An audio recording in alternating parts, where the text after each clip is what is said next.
Hi. That's maybe the most elaborate introduction I've ever gotten to speak anywhere. I should start by saying that there's been a little bit of change in the program. Originally, I was going to be presenting today with Maurizio Motta, who couldn't make it today and will be presenting the other half of this presentation tomorrow. So for today, just this half.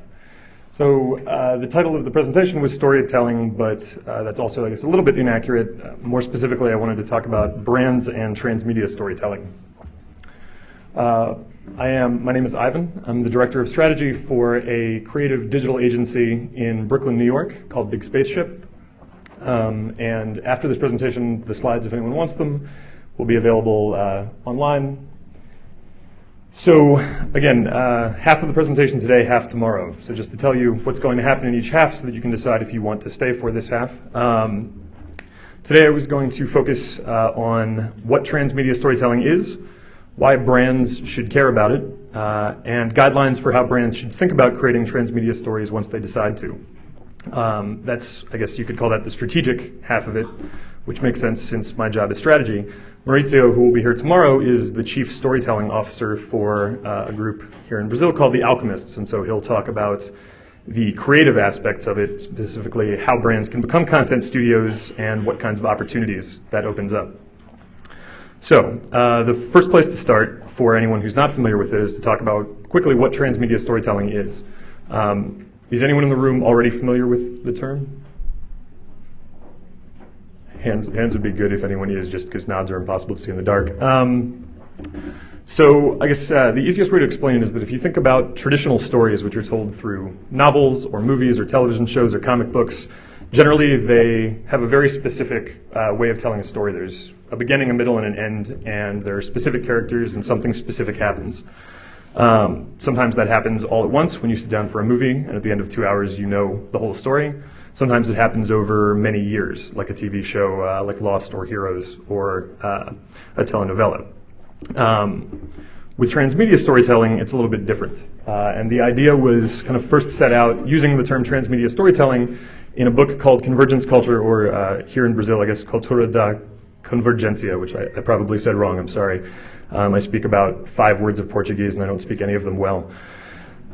So the idea laid out in this book about transmedia storytelling, and there's actually also a URL at the bottom for anyone who wants it where you can find kind of a longer description of this online, is that, well, a few points.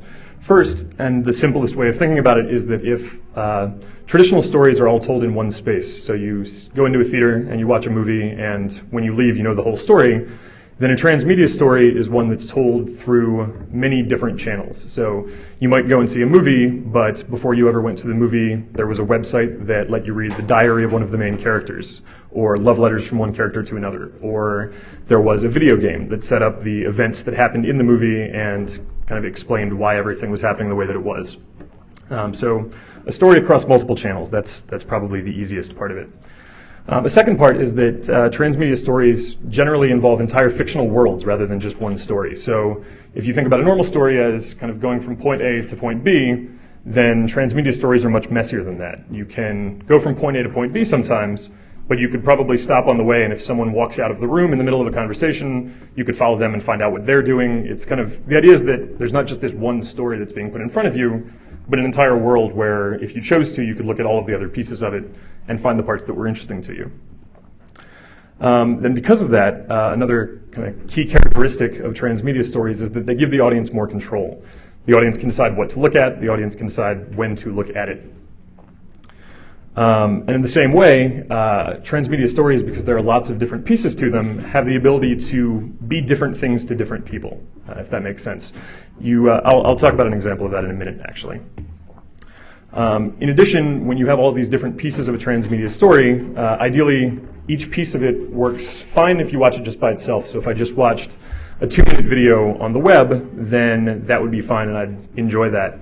But if I also watched the movie that it was related to or read the book that had other pieces of the story, all of those things would work together and I'd understand the entire thing better and each of the pieces would be better.